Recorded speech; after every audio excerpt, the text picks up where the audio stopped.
par le travail quotidien, hein, qui va permettre d'acquérir encore des compétences. La visite d'établissement va se poursuivre, hein, un petit peu partout, alors quand c'est possible, selon les établissements. À ce titre, je vous rappelle qu'à l'Institution Robin, donc, nous avons pour le secteur de l'enseignement supérieur une journée porte ouverte qui est organisée dès mercredi prochain à 26 pour découvrir le pôle tertiaire, BTS, licence, ainsi que le pôle hôtellerie, restauration. Voilà, donc n'hésitez pas. Nous pensons que l'orientation, c'est bien sûr l'affaire de chacun, de chaque élève. Chacun doit être actif dans son processus d'orientation, de choix et de découverte. Chaque action menée va continuer à donner des nouvelles cartes, hein, dans son jeu pour amener chaque élève à avoir le plus de choix possible et surtout de pouvoir mettre en adéquation, faire le bon choix, ses capacités, ses possibilités, ses souhaits surtout pour pouvoir envisager sereinement son avenir dans l'enseignement supérieur. Voilà, je ne me suis même pas présenté d'ailleurs, j'aurais pu commencer par ça. Je suis Monsieur Rétous, donc le directeur général adjoint, et donc je souhaitais la bienvenue à tous les parents et les élèves qui nous ont rejoints ce soir. Cette réunion, donc, elle va être animée principalement par Madame Drofton, la directrice du lycée polyvalent, qui maîtrise fort bien son sujet et qui va pouvoir vous expliquer un petit peu les enjeux de Parcoursup, le calendrier et bien sûr répondre aux questions que vous pourriez avoir à poser. Voilà, je souhaite à chacun et chacune une bonne soirée et je vous laisse entre les mains virtuelles de Madame Drofton. Merci, Monsieur Retous. Bonsoir à tous. Je vous remercie donc de vous être connectés aussi nombreux ce soir. Donc, cette réunion Parcoursup n'a pas pour objectif de travailler l'orientation, mais uniquement de vous présenter la plateforme Parcoursup et vous mettre en garde sur certaines erreurs à éviter. Voilà. Donc, pour la première chose que nous allons aujourd'hui évoquer, je vais d'abord vous donner quelques conseils pour suivre cette procédure Parcoursup. Ensuite, on présentera les principes clés de Parcoursup et puis surtout le calendrier Parcoursup avec bien entendu les dates importantes de cette procédure.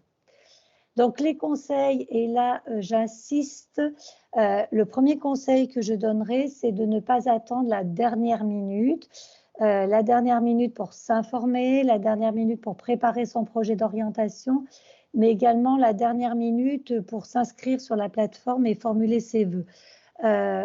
Souvent, nos jeunes élèves ont tendance à se dire qu'ils ont le temps, que de toute façon tout ira bien, et puis il arrive quelquefois qu'il y ait des problèmes techniques, et quand on arrive à attendre les derniers instants ou les dernières heures pour s'inscrire, eh bien, malheureusement, on ne peut pas s'inscrire. Donc ça, c'est vraiment, j'anticipe également tous les documents nécessaires, donc bien respecter les délais et ne pas attendre la dernière minute. Également, l'importance de tous les échanges. Vous allez voir que Parcoursup est une plateforme très riche, donc il y a de nombreux tutos, il y a des chats, et puis il va y avoir les journées de l'enseignement supérieur. Nos élèves de terminale seront libérés le mercredi 26 pour participer aux portes ouvertes de l'Académie de Lyon. Je pense que dans leur démarche d'orientation, ils ont également commencé à participer à ces portes ouvertes. Ce sont vraiment des moments essentiels dans le choix de l'orientation. Voilà. Et puis, je sais qu'en tant que parent, vous êtes très souvent inquiet par cette procédure Parcoursup parce que dans les médias, on entend dire que sur tout ce qui ne va pas. Mais je veux vous rassurer, globalement, ça se passe bien pour nos élèves, la procédure Parcoursup. Donc, quand va arriver la date du 27 mai, la première date de réponse aux vœux de vos enfants, voilà, restez serein, restez calme, rien n'est perdu le 27 mai, bien au contraire. Et puis, je vous conseille pour... c'est pas quelque chose dont j'ai l'habitude de dire, mais restez actifs sur les réseaux sociaux. N'hésitez pas à vous connecter et à suivre toutes les informations sur Parcoursup. Voilà. Donc, qu'est-ce que c'est que Parcoursup? C'est un accompagnement de l'élève à chaque étape, donc de l'élaboration du projet au choix de formation. On va voir également que sur Parcoursup, on a des informations très complètes. Donc, Parcoursup va vous demander aussi du temps de lecture, du temps de recherche, parce qu'il y a beaucoup d'informations et un grand nombre de ces informations sont très, très importantes. Donc, n'hésitez pas à les fouiller, à regarder un petit peu tout ce qu'il y a sur Parcoursup. Également, l'intérêt aussi de Parcoursup, c'est que votre enfant, quand il va être accepté, s'il est accepté à plusieurs vœux, c'est lui qui va prendre la décision finale. Et peut-être que vous avez des grands-enfants, vous vous souvenez d'une procédure où il fallait classer les vœux. Là, on ne classe plus les vœux. C'est-à-dire que votre enfant va pouvoir mettre un maximum de vœux, c'est ce qu'on verra. Et en même temps, dans ce maximum de vœux, il aura jusqu'au mois de mai pour réfléchir. Et c'est lui qui aura le dernier mot sur les vœux pour lesquels il aura été accepté. Voilà. Et puis, Parcoursup, c'est aussi un parcours de réussite personnalisé et on verra que certaines universités proposent aussi des parcours de mise à niveau qui peut être intéressant pour certains élèves qui auraient des dossiers un petit peu fragiles. Alors, Parcoursup également au service de l'égalité d'échange avec des places prioritaires pour les élèves, les lycéens boursiers. Donc, on verra l'importance justement de repérer que vous êtes boursier. Et puis, la possibilité d'une aide financière pour les lycéens boursiers qui s'inscrivent dans des formations hors académie, puisqu'on sait que celles-ci engendrent des frais supplémentaires. La possibilité pour les élèves du lycée professionnel de participer au dispositif cordé de la réussite, donc ce sera noté également dans les formations Parcoursup. Également, si votre enfant a un accompagnement et est dans une situation de handicap, alors un handicap lourd, un handicap moins lourd, avec un tiers-temps, des aménagements particuliers pour les épreuves ou la suite de sa formation, pour chaque formation, il y a un référent handicap. Il ne faut pas hésiter à prendre contact, lui expliquer la situation de votre enfant ou la situation de vous, élève, et puis il vous proposera, en tout cas, il se mettra en relation avec vous, il vous expliquera un petit peu les possibilités pour la formation. Et puis, il ne faut pas oublier également qu'il y a dans certaines formations sélectives, type les BTS et les BUT. Alors, le BUT, c'est le bachelor universitaire technologique, ce qui remplace le DUT. Donc, le BUT, c'est une formation qui se fait en IUT. Donc, en BTS, des places sont réservées pour les élèves de lycée professionnel. Et en BUT, des places sont également réservées pour les élèves de lycée technologique. Donc ça, c'est pareil, c'est noté sur les fiches de formation. Donc quand on est en lycée professionnel ou quand on a un bachelier technologique, ne pas hésiter à postuler sur ces formations-là, donc les BTS et les bachelors universitaires technologiques. Alors, le calendrier Parcoursup. Donc là, c'est vraiment ce que vous devez avoir en mémoire, peut-être le marquer sur votre agenda. Ce sont les dates clés de l'année. Donc, le 20 janvier va ouvrir la plateforme Parcoursup et nous aurons du 20 janvier au 29 mars pour formuler les vœux. C'est-à-dire choisir tous les établissements d'enseignement supérieur dans lesquels on voudrait poursuivre nos études et jusqu'au 7 avril pour finaliser les vœux. Attention, c'est ce que je disais, l'importance d'anticiper et le respect des dates. Je n'ai aucune action sur ces dates-là, ce qui veut dire que si vous oubliez de formuler des vœux ou si vous ne finalisez pas vos dossiers, ils ne seront pas pris en compte dans l'enseignement supérieur.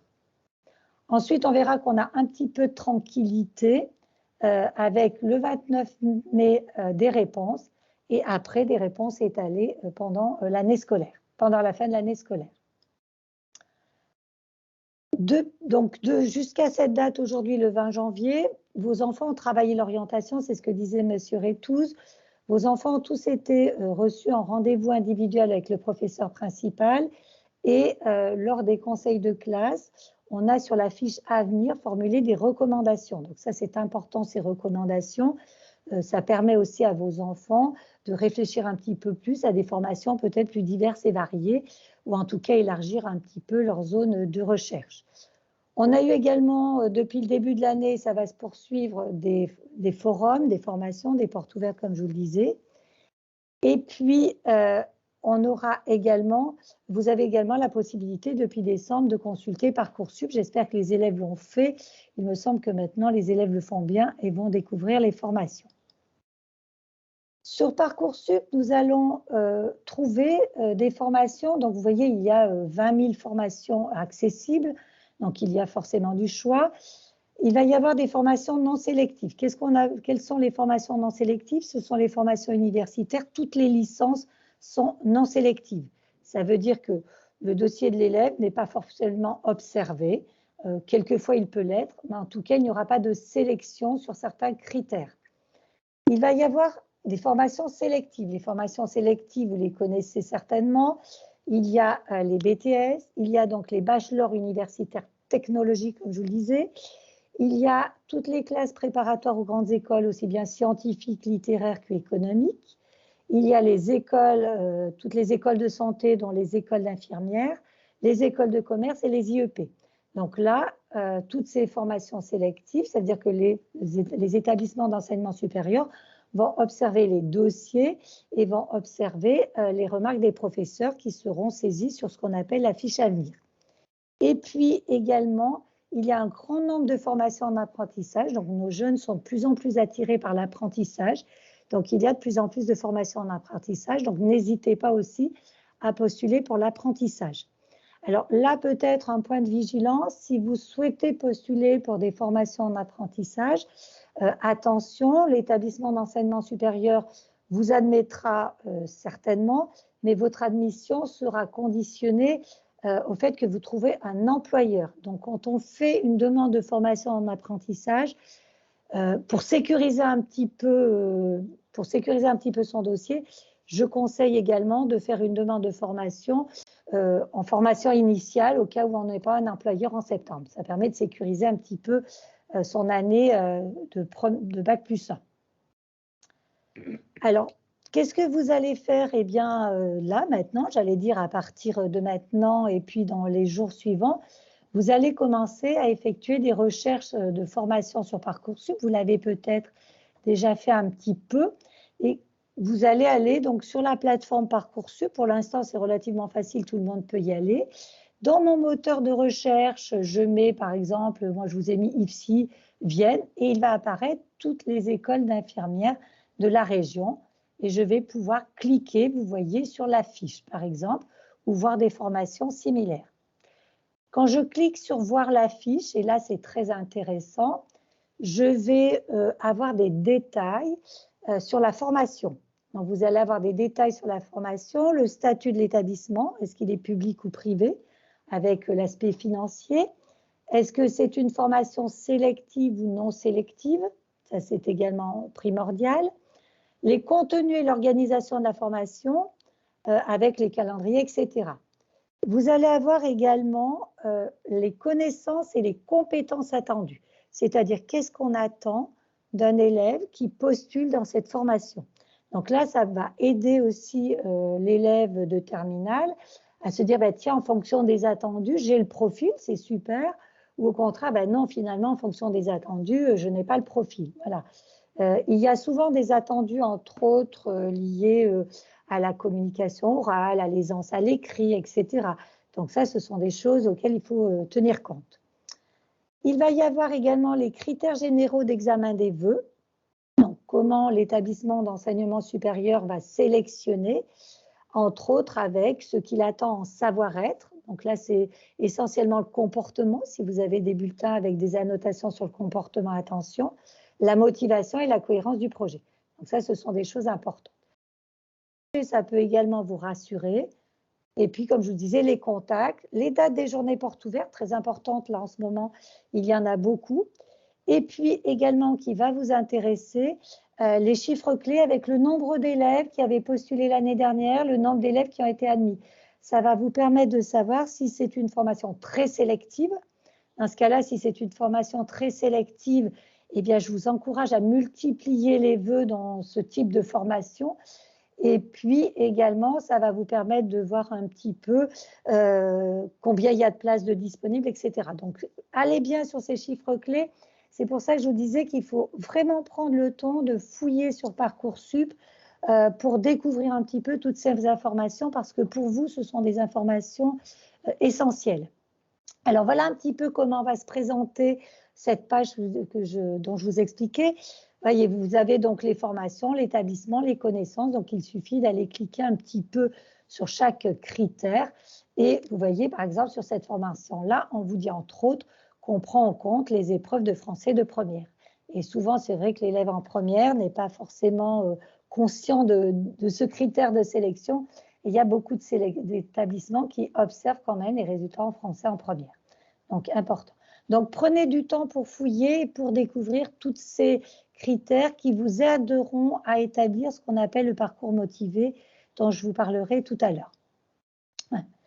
Donc, maintenant, à partir de fin de semaine, les élèves vont tous pouvoir s'inscrire sur Parcoursup. Donc, s'inscrire sur Parcoursup, donc il va falloir s'inscrire, il va falloir formuler ses vœux et il va falloir finaliser son dossier. Donc, ce sont des étapes qui vont être plutôt chronophages. Hein, donc, n'hésitez pas à anticiper. Donc, nous, du 20 janvier au 29 mars, je vais m'inscrire et formuler mes vœux. Je vais pouvoir commencer à finaliser mon dossier qui devra être terminé pour le 7 avril. Donc, ces dates-là, inscrivez-les sur vos agendas. Alors, pour s'inscrire sur Parcoursup, donc dès fin de semaine, vous allez pouvoir aller sur Parcoursup et vous inscrire. Il vous faut une adresse mail valide. Vous pouvez mettre l'adresse mail de l'Institution Robin. Vous pouvez mettre aussi votre adresse mail personnelle, les élèves. Il va falloir saisir l'identifiant national élève. Cet identifiant est sur votre bulletin de notes. Sur tous vos bulletins, en haut du bulletin, vous avez également l'identifiant. Et puis, on va pouvoir saisir un ou plusieurs numéros de téléphone. Donc, il va y avoir le numéro de téléphone de l'élève parce qu'il va rester connecté. Et puis, pour tous les parents qui sont un peu inquiets, qui ont envie de suivre la procédure Parcoursup de leurs enfants, et je vous encourage à le faire, vous pouvez aussi mettre votre numéro de téléphone. Qu'est-ce que vous allez faire? Donc, une fois que vous aurez saisi ces informations-là, vous allez arriver sur la page sur laquelle vous allez retrouver votre identité et vos coordonnées. Donc, je vous encourage à bien tout vérifier. Normalement, il ne devrait pas y avoir des erreurs, mais s'il y a des erreurs, n'hésitez pas à m'en faire part pour qu'on puisse corriger. Deuxième étape, vous allez simuler si vous avez droit à des bourses en enseignement supérieur. Il se peut que vous n'ayez pas droit aux bourses en tant que lycéen et que vous ayez droit aux bourses dans l'enseignement supérieur. Donc, vous pouvez faire cette simulation, elle ne prendra pas très longtemps. Si vous avez droit aux bourses dans l'enseignement supérieur, attention, Parcoursup n'est qu'une simulation. Il faudra après, courant mai, faire une demande de bourse auprès du Crous. Donc, faites bien attention. Et puis ensuite, nous n'avons pas encore fait la remontée des notes, mais en tout cas, nous allons le faire. Enfin, si la remontée des notes de l'année de première a été faite, celle de terminale n'est pas encore faite, vous allez devoir vérifier si toutes vos notes qui sont présentes sur Parcoursup et toutes les appréciations sont exactes. S'il manque des notes et des appréciations, vous avez l'autorisation de les saisir. Attention, s'il manque une note ou une appréciation, le 7 avril, vous ne pourrez pas valider votre dossier. Donc, soyez bien vigilants. Moi, de mon côté, je vérifie, mais quelquefois, dans le nombre d'élèves, je peux oublier un élève ou une note qui manque, donc n'hésitez pas. Pareil, si vous avez peur de faire une bêtise sur ce dossier parce qu'il vous manque une note et que vous craignez en la saisissant de ne pas faire correctement, vous m'envoyez un petit message par mail et vous m'indiquez qu'il vous manque une note sur tel bulletin. Moi, j'effectuerai la saisie, ça ne pose aucun problème. En tout cas, je répète bien, hein, s'il vous manque une note ou une appréciation, le 7 avril, vous ne pourrez pas valider vos dossiers. Donc, aujourd'hui, dès la fin de la semaine, vous pourrez valider votre scolarité de première. On remontera les bulletins du premier trimestre de terminale d'ici la fin janvier et ceux du second trimestre dès qu'on aura fait les conseils de classe du second trimestre. Voilà. Pour les élèves de lycée professionnel qui fonctionnent en semestre, on effectuera la remontée des notes du premier semestre, passer le conseil de classe, donc fin janvier, début février. Donc voilà les éléments à vérifier que vous allez pouvoir faire dans la dizaine de jours qui suit. Ensuite, vous allez voir que vous allez pouvoir faire des sous-vœux et des vœux pour certaines filières. Donc, on a la possibilité de faire des sous-vœux pour certaines filières. Qu'est-ce que ça veut dire? Je donnerai des exemples pour que vous compreniez bien. Donc, une fois qu'on s'est inscrit, qu'on a vérifié ses coordonnées, on va pouvoir choisir les formations pour lesquelles on postule. Pour les formations pour lesquelles on postule, on va par exemple postuler pour une classe prépa scientifique. Et on va voir que pour une classe prépa scientifique, on va par exemple sélectionner CPGE, PCSI, on va pouvoir faire des sous-vœux. On va pouvoir par exemple sélectionner un BTS NDRC et on va pouvoir choisir plein d'écoles qui proposent ce BTS NDRC. Exactement la même chose pour les écoles d'ingénieurs et pour les IFSI. Je rappelle que les vœux sont formulés librement par le candidat. Donc, vous pouvez faire un maximum de vœux, enfin, en tout cas tous ceux pour lesquels vous êtes autorisé, et il n'y a pas de classement. Donc, et vous aurez fin mai, début juin, une réponse pour chacun des vœux. La date de formulation des vœux n'est pas prise en compte non plus, c'est-à-dire que l'établissement d'enseignement supérieur ne sait pas si vous avez formulé votre vœu fin janvier ou courant mars. Hein, donc, il n'y a aucune indication là-dessus. Et l'établissement d'enseignement supérieur n'a connaissance que du vœu que vous avez fait pour cet établissement. Il ne sait pas si vous avez demandé un bachelor universitaire technologique à Vienne, Lyon ou Saint-Étienne. Si moi, je suis l'IUT-GEA de Vienne, par exemple, je n'ai connaissance que des vœux pour mon établissement d'enseignement supérieur. Voilà. Et donc, chaque formation n'a connaissance que des vœux formulés. Alors, combien de vœux je peux formuler?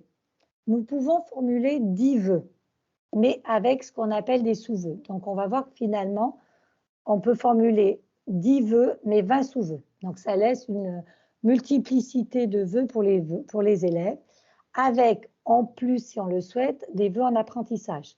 Et comme je vous le disais tout à l'heure en introduction, si vous postulez pour des vœux en apprentissage, postulez au moins pour un vœu en formation initiale. On va postuler pour des formations sélectives et non sélectives. Je vous encourage, si vous souhaitez postuler pour des formations sélectives, bien sûr, faites-le, n'ayez pas de crainte, mais toujours par mesure de sécurité, de toujours ajouter une formation non sélective. On ne sait jamais, même s'il y a peu de chances que vous ayez besoin de cette formation non sélective, je vous encourage quand même à le faire. Donc, on peut formuler des formations sélectives en classe prépa, BTS, BUT, etc. Et on met quand même peut-être une licence au cas où. Voilà. Ce qui est important, c'est de diversifier ses vœux. Si vous choisissez, par exemple, le BTS, comme je disais tout à l'heure, NDRC, je vais peut-être mettre un BTS dans une école très sélective. Mon vœu, ce sera un BTS, un sous-vœu, une école très sélective, puis des écoles un petit peu moins sélectives. La même chose pour les classes prépa ou les IFSI, je vais diversifier, je vais mettre la classe prépa peut-être économique d'un établissement très sélectif et puis je vais mettre des classes préparatoires aux grandes écoles d'établissements un petit peu moins sélectifs de manière à avoir davantage de possibilités d'être pris dans cette formation si c'est vraiment par exemple cette formation-là que je voulais faire. Pour les formations non sélectives, malgré tout, on sait qu'il y a des licences sous tension. Donc, par exemple, on a les licences de santé, la licence de psychologie, la licence de droit, certaines licences d'économie-gestion avec l'IAE de Lyon 3, par exemple. Donc là, de la même manière, si vous voulez faire une licence d'économie-gestion, vous avez peut-être envie d'aller à Lyon, c'est très bien, demandez la licence d'économie-gestion de l'université Lyon 3, mais ne demandez pas que cette licence-là, demandez aussi une licence d'économie-gestion peut-être à Saint-Étienne, à Bourg-en-Bresse. Ça vous permet, si vous n'êtes pas pris sur Lyon, de pouvoir faire quand même des formations, une formation qui vous intéresse. Voilà. La même chose pour PASS, vous pouvez demander PASS Lyon et PASS Saint-Étienne par exemple ou PASS Grenoble.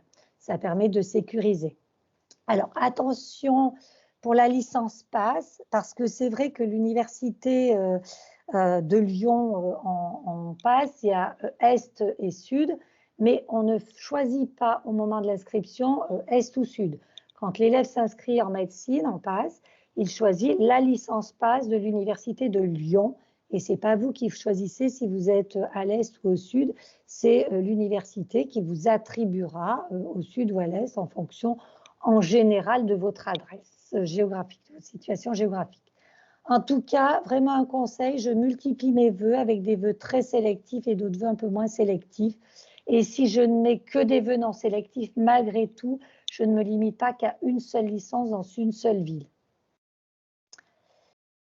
qu'est-ce que c'est qu'un vœu multiple? Un vœu multiple est un regroupement de plusieurs formations similaires. C'est ce que je vous disais. Par exemple, si vous choisissez le bachelor universitaire technologique, par exemple, technique de commercialisation, vous allez choisir ce bachelor-là et vous allez avoir en dessous un regroupement de sous-vœux de la ville de Lyon, de la ville de Saint-Étienne, de la ville de Valence, etc. Voilà.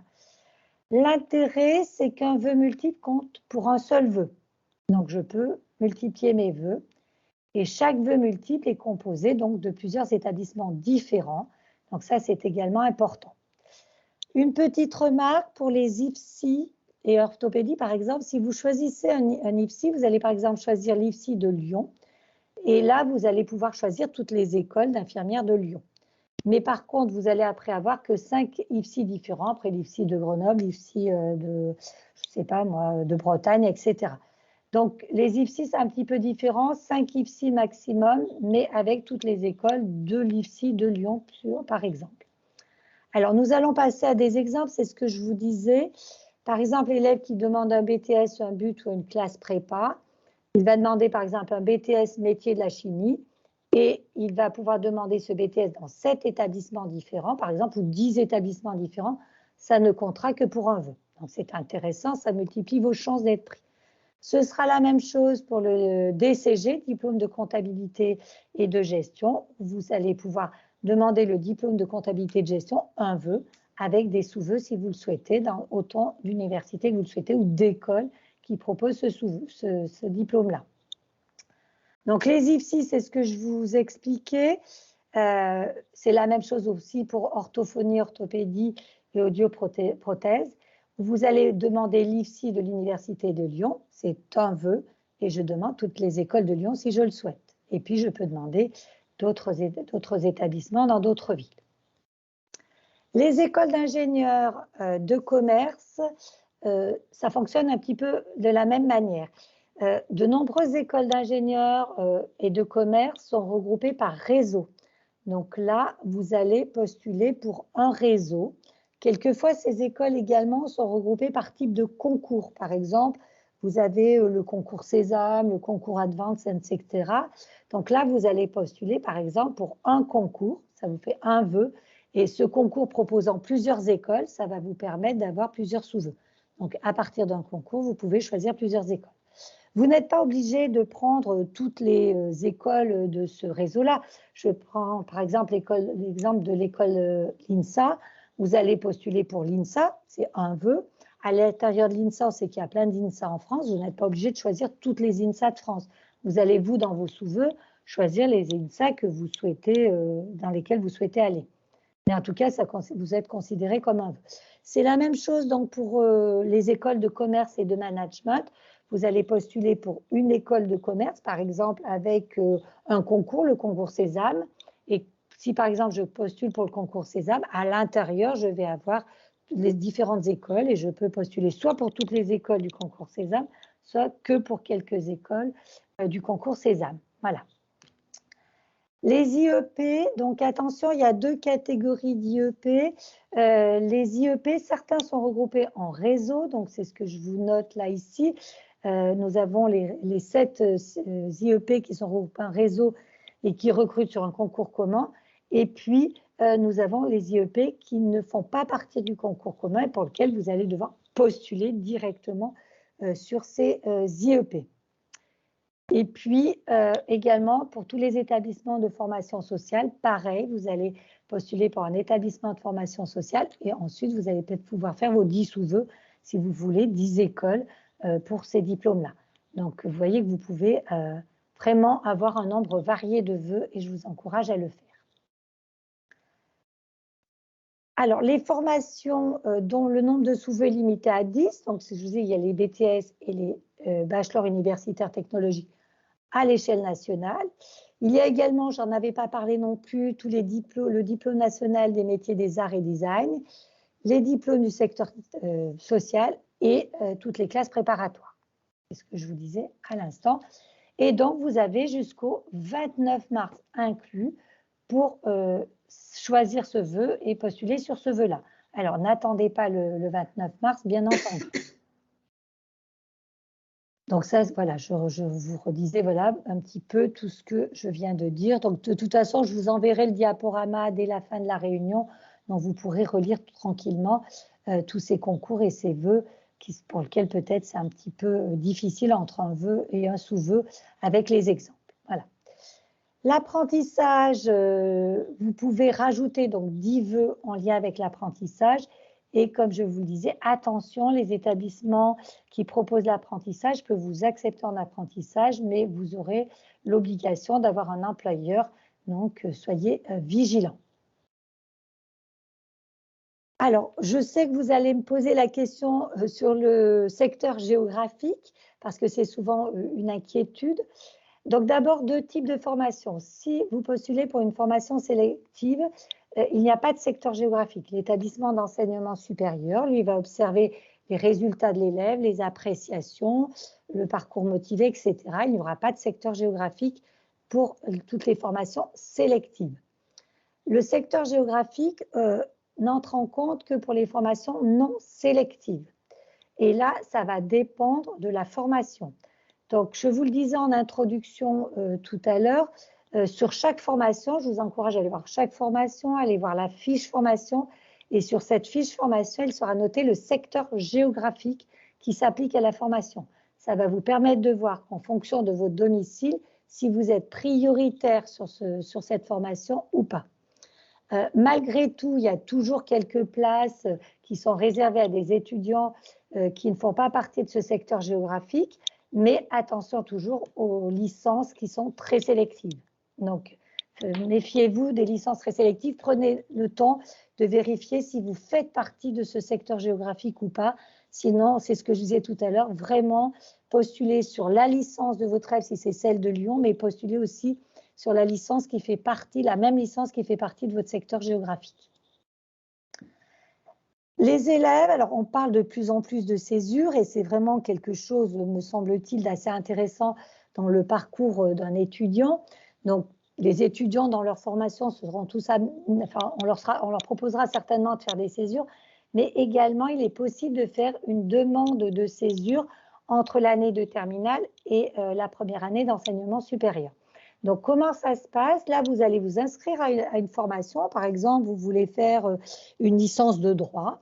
Et quand vous allez postuler sur la licence de droit, vous allez vérifier si l'université, par exemple Lyon 3, dans laquelle vous postulez en droit, propose une césure. Si oui, elle propose une césure et que vous êtes intéressé, vous allez juste cliquer que vous êtes intéressé par cette césure et l'université vous répondra s'il est d'accord pour que vous fassiez une césure ou pas. Quel est l'intérêt? L'intérêt, c'est que si l'université vous a accepté en licence de droit et que vous partez en césure, vous saurez que l'année prochaine, vous n'aurez pas à repostuler sur Parcoursup, votre place aura été réservée. Voilà l'intérêt. Après, si vous voulez partir faire une césure malgré tout, bien qu'elle n'ait pas été acceptée, l'année prochaine, sur cette même période-là, vous pourrez repostuler sur Parcoursup. Ça ne pose aucun problème à Bac+1 de repostuler sur Parcoursup. Si pendant un an, on a eu une expérience intéressante, ce sera toujours en plus aussi pour être pris dans une formation en enseignement supérieur. Mais la césure n'est pas obligatoire. Donc, qu'est-ce que je fais? Du 20 janvier au 29 mars, c'est ce que je disais, je formule les vœux. Donc, je vérifie mon dossier Parcoursup. Vérifier son dossier Parcoursup, c'est vérifier ses coordonnées, c'est vérifier ses bulletins de notes, ses appréciations, etc. C'est formuler ses vœux, c'est choisir toutes les formations qui nous intéressent. Alors, avant le 29 mars, il y aura le conseil de classe du second trimestre et les professeurs principaux, lors du conseil de classe du second trimestre, vont vérifier un petit peu tous les vœux pour lesquels les élèves de terminale postulent. Et il arrive que quelquefois, on dise à l'élève, attention, à notre avis, tu n'as pas suffisamment mis de vœux variés, tes vœux sont trop sélectifs, etc. Donc, le conseil de classe a lieu vers le 20 mars, ce qui laisse une petite huitaine de jours à l'élève pour éventuellement compléter son dossier si on considère qu'il n'y a pas suffisamment de vœux. Voilà. Et puis, du 29 mars au 7 avril, je finalise mon dossier et confirme chacun de mes vœux. Alors, bien entendu, Vous n'êtes pas obligé d'attendre le 29 mars pour finaliser vos dossiers si vous êtes très organisé. Enfin, d'ailleurs, si vous avez énormément de vœux, je vous encourage au fur et à mesure de la formulation de vos vœux de finaliser vos dossiers et de confirmer vos vœux. Tous les ans, on a des élèves qui pensent avoir confirmé leurs vœux et qui ne les ont pas confirmés. Donc, quand vous avez pensé avoir confirmé vos vœux, peut-être que la veille du 7 avril, je retourne sur mon dossier Parcoursup et je revérifie que chaque vœu, il y a bien un petit coche vert qui certifie qu'il est validé.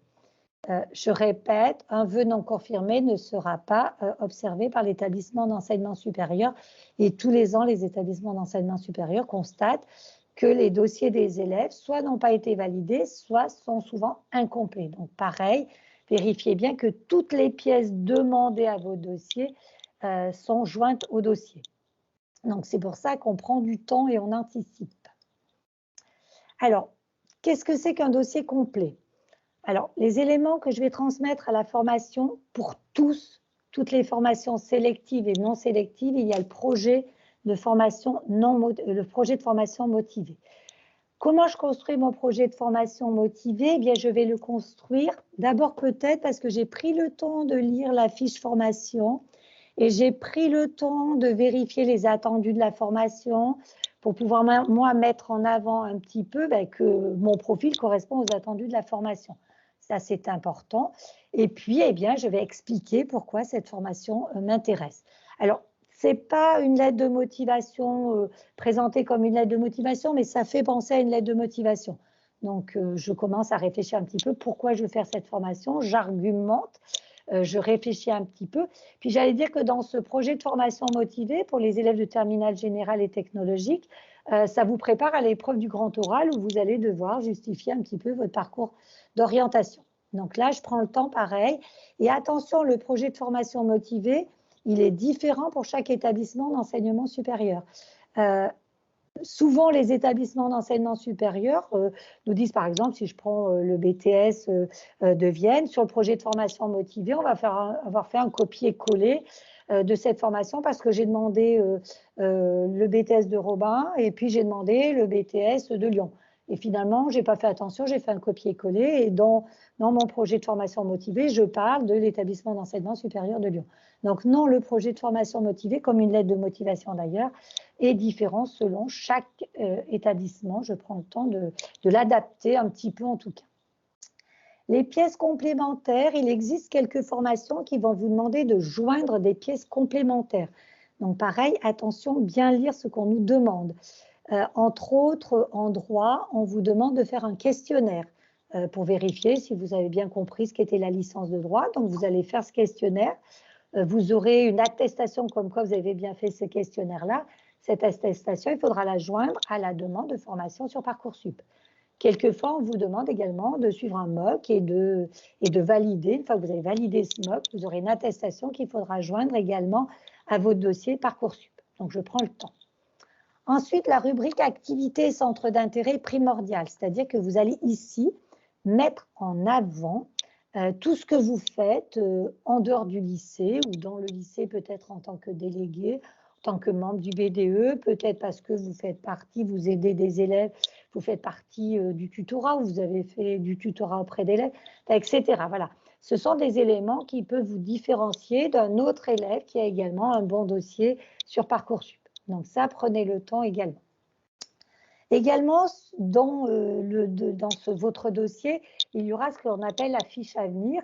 Donc la fiche à venir, ce n'est pas vous, ce ne sont pas les élèves qui la complètent, mais cette fiche à venir, elle est complétée par les enseignants du lycée. Donc chaque enseignant va compléter la fiche à venir. Sur la fiche à venir, il y a vos moyennes de l'année scolaire de première et terminale, et puis il y a une appréciation sur votre capacité à réussir, à progresser, à vous épanouir dans cette formation. Donc là, elle est complétée par les enseignants, mais elle fait partie également de votre dossier.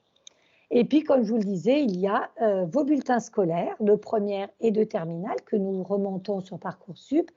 Et il y a également vos notes de baccalauréat de première en français, et les épreuves anticipées, d'autres épreuves anticipées, s'il avait pu y avoir des épreuves anticipées, Et en terminale, devront remonter également les épreuves de spécialité qu'on passera vers le 15 mars. Voilà, donc les notes des épreuves de spécialité seront remontées sur Parcoursup automatiquement. De toute façon, vous n'avez rien à faire une fois que vous aurez passé les épreuves du 15 mars. Donc voilà ce qu'on appelle un dossier complet.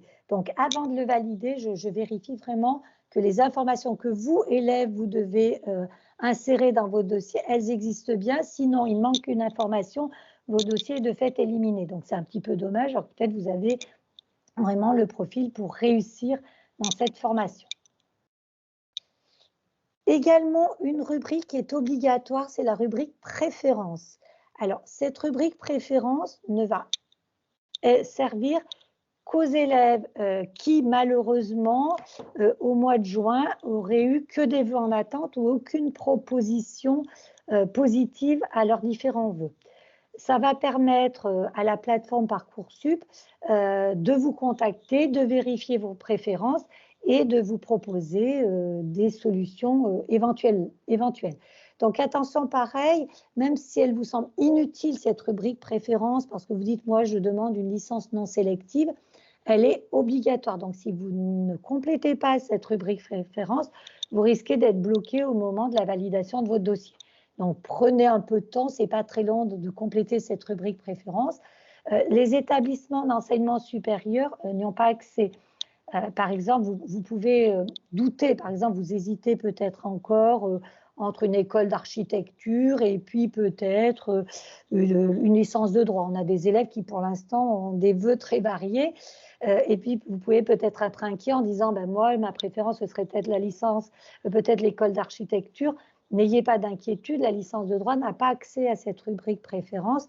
Uniquement la plateforme Parcoursup a accès à cette rubrique préférence pour vous aider si fin juin, début juillet, vous n'aviez toujours pas eu de réponse positive. Donc, obligatoire de toute façon.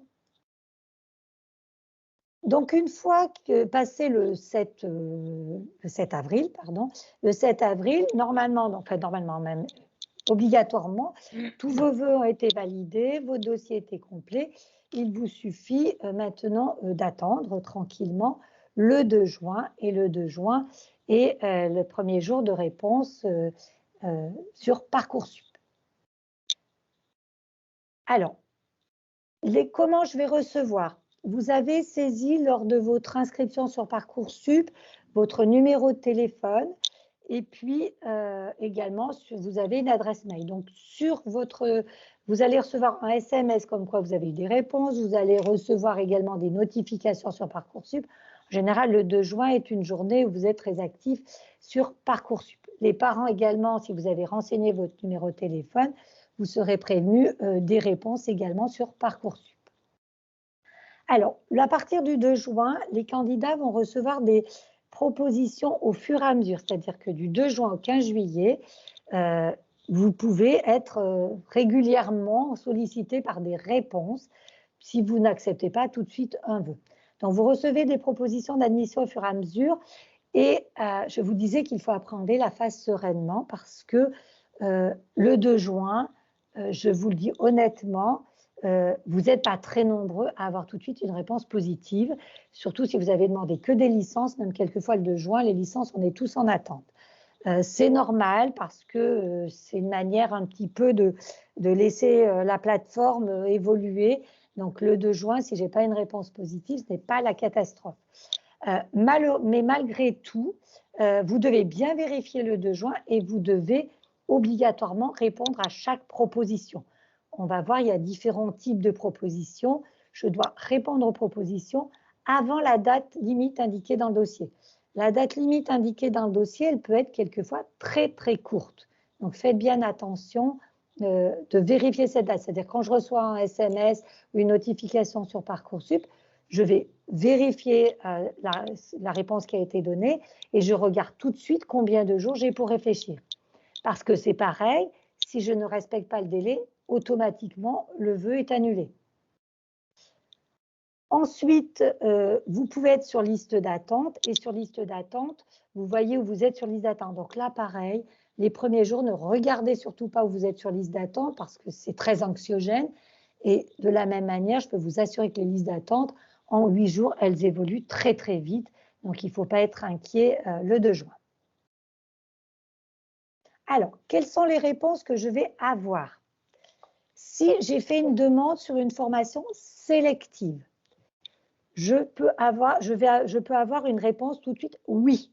Très bien, ça veut dire que je suis acceptée dans cette formation.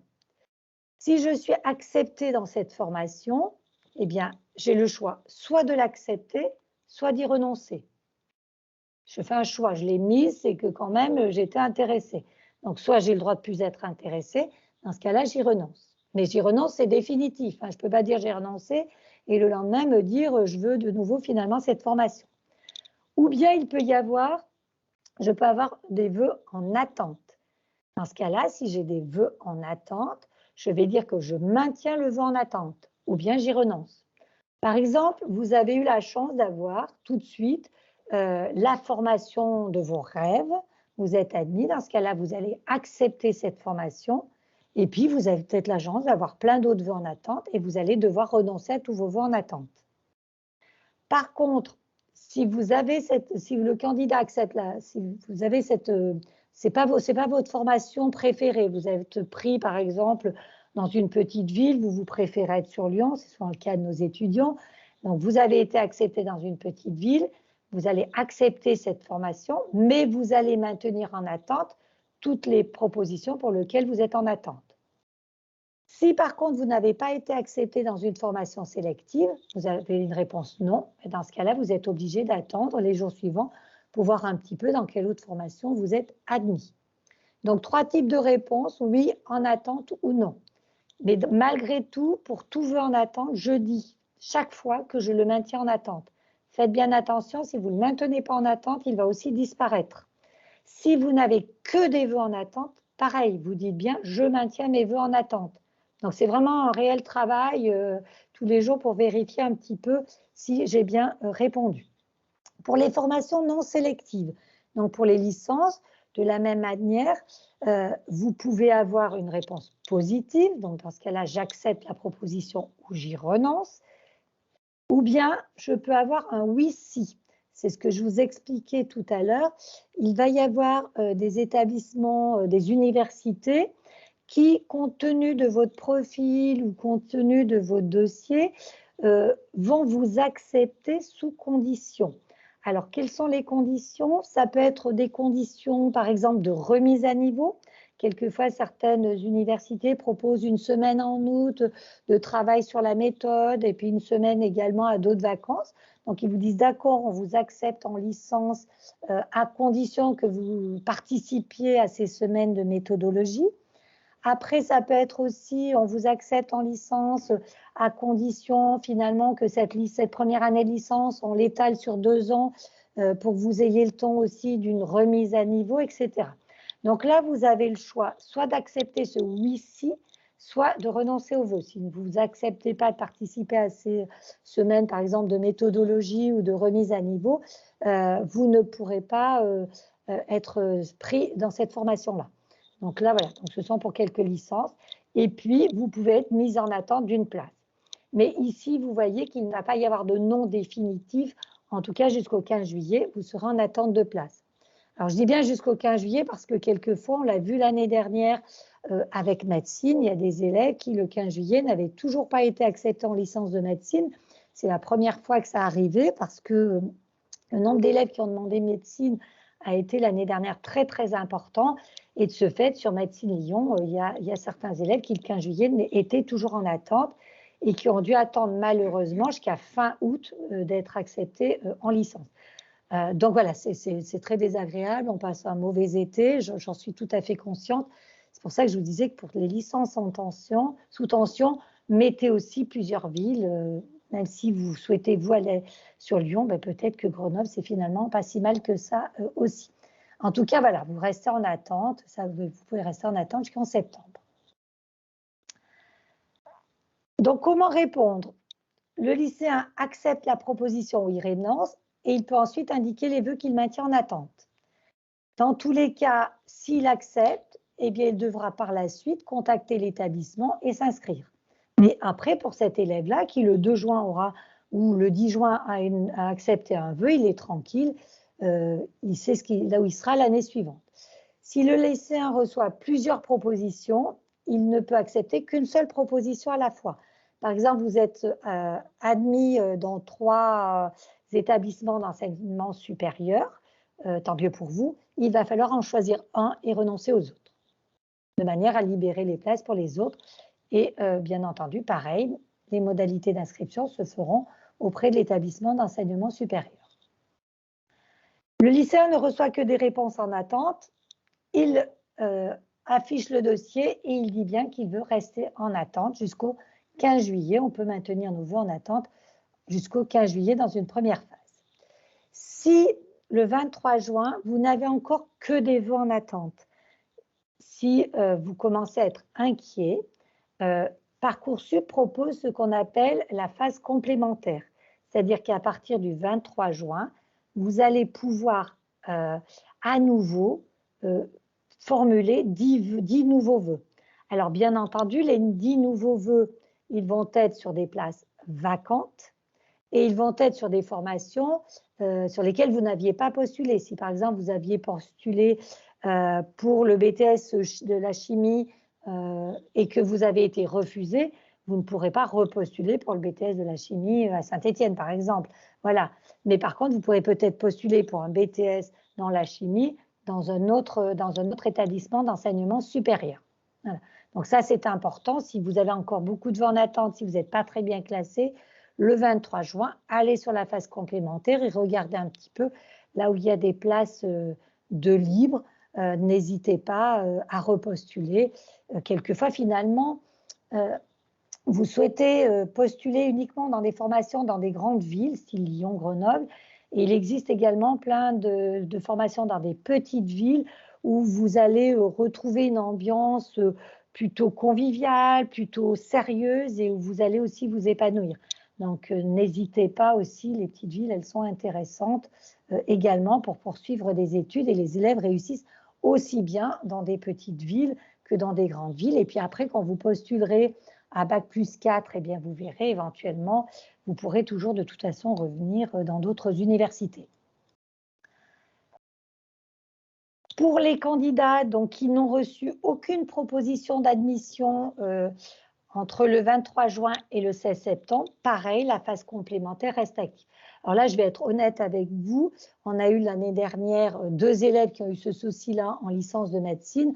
En dehors de ces 2 élèves-là l'année dernière, dont j'ai été assez surprise, nous n'avons jamais eu des élèves qui, passé la phase du 15 juillet, n'avaient toujours pas de vœux.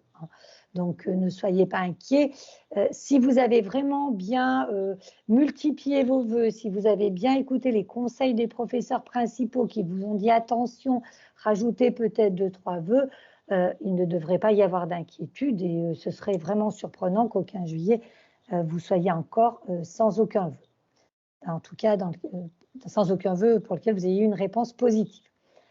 À partir du 2 juin, également, on peut solliciter ce qu'on appelle l'accompagnement de la commission d'accès à l'enseignement supérieur. Par exemple, ce serait pour des élèves qui ont eu toutes leurs propositions refusées. Donc là, ce sont des élèves qui n'ont pas tellement suivi mes conseils, c'est-à-dire qu'ils n'ont demandé que des formations sélectives.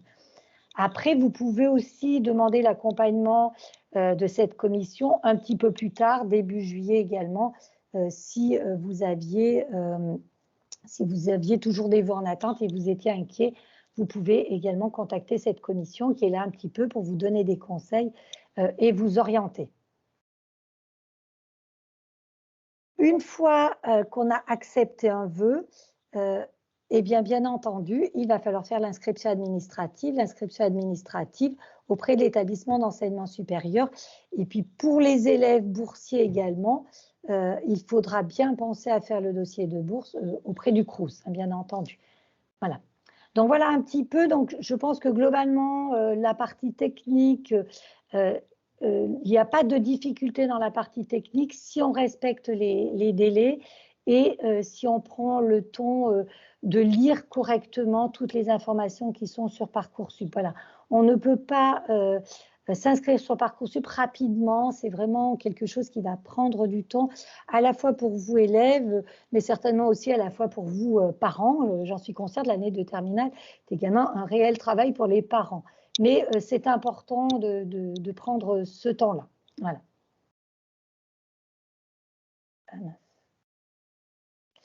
Voilà, bah, c'est ce que je disais un petit peu. Voilà, je respecte les délais, je prends le temps et je multiplie les vœux, comme je vous le disais. N'hésitez pas à multiplier les vœux. Vous pouvez mettre le maximum de vœux. Enfin, si vous n'en mettez pas un maximum, ne vous contentez pas de 1 ou 2 vœux, même si vous pensez que votre dossier est très bon, et certainement d'ailleurs, mais on ne sait jamais les dossiers des autres candidats. Puis quelquefois, d'une année sur l'autre, nous qui avons l'habitude de suivre nos élèves, on est un petit peu surpris des réponses qui ont pu être données, donc n'hésitez pas. Voilà. Je vous enverrai ce diaporama-là ce soir via École Directe, mais en tout cas, je reste à vos dispositions pour répondre à vos questions, s'il y a des questions.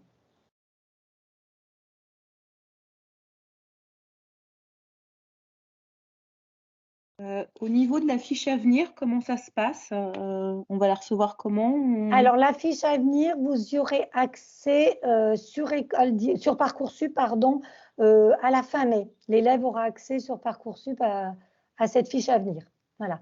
Les professeurs la complètent courant avril, donc une fois qu'elles sont complétées, elles sont mises en ligne sur la plateforme Parcoursup. Voilà. Alors j'ai une question sur le secteur géographique. Alors, le secteur géographique est lié à l'adresse de l'élève, à son domicile, uniquement si vous faites une demande dans une formation non sélective. Par contre, l'avantage pour les parents séparés, si vous n'êtes pas dans le même secteur géographique, de la faire, l'élève a la chance d'avoir 2 adresses, 2 domiciles, donc il a peut-être plus de chances pour ces licences-là.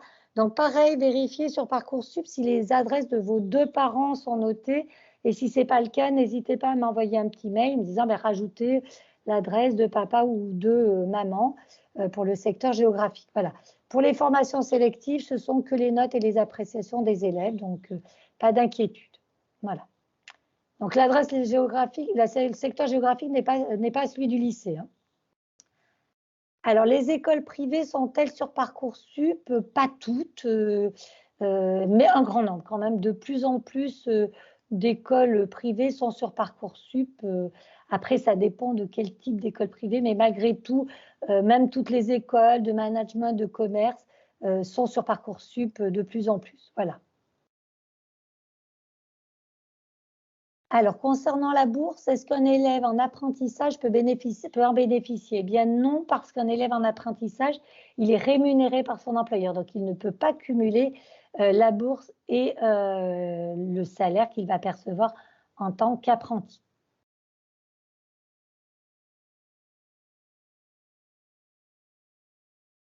Alors, peut-on mettre l'adresse d'un parent qui va héberger l'enfant l'année prochaine? Oui, donc de la même manière, vous m'adressez l'adresse mail et puis je ferai les modifications éventuelles, oui. Voilà. Oui, je savais que la zone géographique était inquiétante. Voilà, je répète, hein, la zone géographique est celle de votre domicile et non celle du lycée.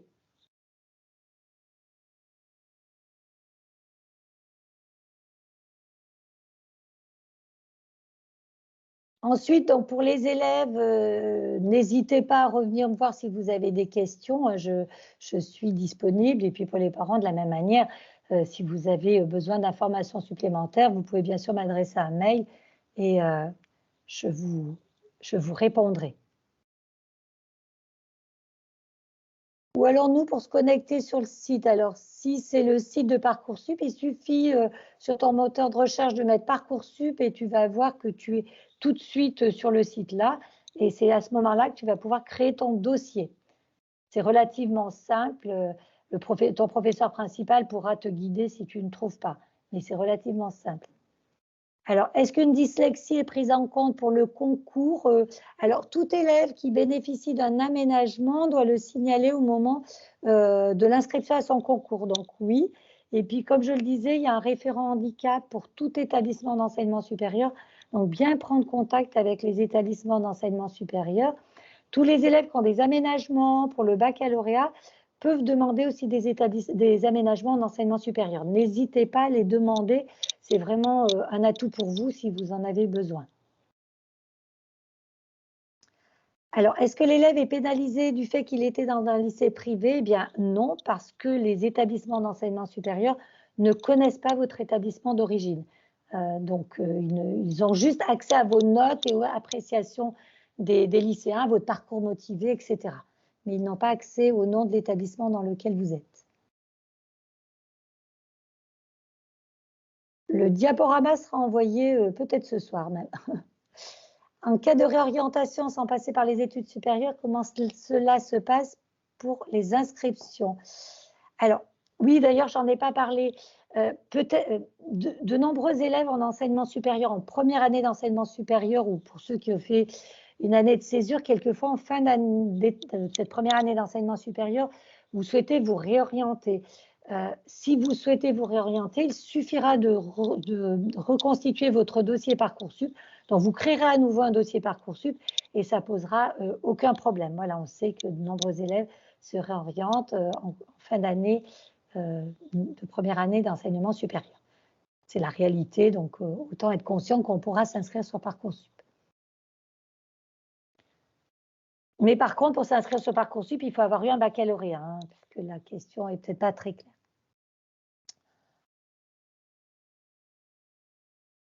Alors, est-ce qu'on met combien de Robin dans un parcours motivé? Non, non. Alors, dans votre parcours motivé, vous n'avez pas à mettre l'établissement dont vous êtes issu.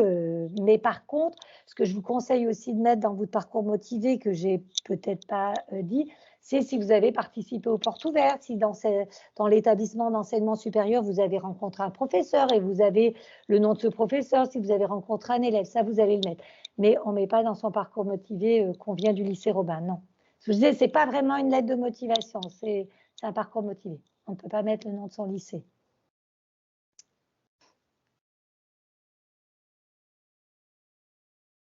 Les bulletins scolaires de première sont sur Parcoursup. Oui, on avait effectué la remontée des notes l'année dernière au mois de juin. Donc, ils sont sur Parcoursup. Vérifiez bien qu'ils sont complets, ces bulletins. Et c'est ce que je dis, si vous manque des notes, vous pouvez les saisir. Si vous avez peur de faire une bêtise, vous me le dites et je compléterai si par hasard une note n'a pas été remontée ou si une appréciation n'a pas été remontée. Donc, vérifiez bien rapidement vos bulletins de première. Ça sera toujours une vérification de fait que vous n'aurez pas à faire plus tard. Oui.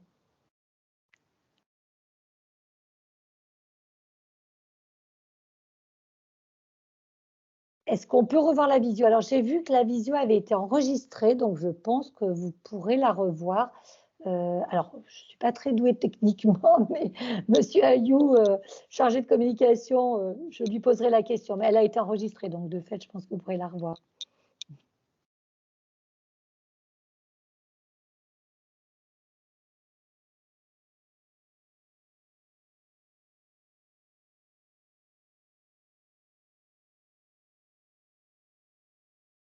Voilà, ben je vois que Monsieur Ayou nous répond qu'elle sera sûrement publiée sur YouTube, donc on vous tiendra au courant. On vous enverra une information. Doit-on donner une motivation différente pour chaque sous-vœu selon les spécialités des différents établissements? Oui, c'est ce que je vous disais. Alors, votre parcours motivé, il ne va pas être totalement différent, mais il sera adapté à chaque établissement pour bien montrer que vous vous êtes intéressé à cet établissement. Alors, ça peut être juste une phrase qui change, mais en tout cas, vérifiez bien qu'il soit adapté à cet établissement-là. Oui.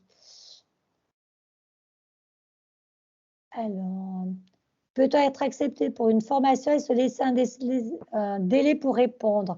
Alors, attention, le délai pour répondre peut être très court. Il sera noté quand vous avez une réponse positive ou une réponse en attente. Chaque fois, il est noté à côté de la réponse le délai que vous avez. Donc, ça peut être 3-4 jours. À la fin de la session Parcoursup, ça peut être qu'une journée. Donc, faites bien attention pour réfléchir. Hein. Quelquefois, on n'a pas trop le temps de réfléchir. Normalement, si on a mis ce vœu-là, c'est qu'on était intéressé quand même par cette formation-là. Si on renonce à un vœu, c'est qu'on a des formations en attente dans lesquelles on est bien placé. Hein. Attention, si vous acceptez un vœu, ça n'annule pas vos formations en attente si vous les maintenez. Je peux être acceptée en classe préparatoire économique dans un établissement, ce n'est pas celui que je voulais en priorité. Je réponds oui, je veux ce vœu-là, mais par contre, je maintiens en attente toutes les classes prépa économiques pour lesquelles j'ai postulé et dans lesquelles, pour l'instant, je suis en attente. Voilà.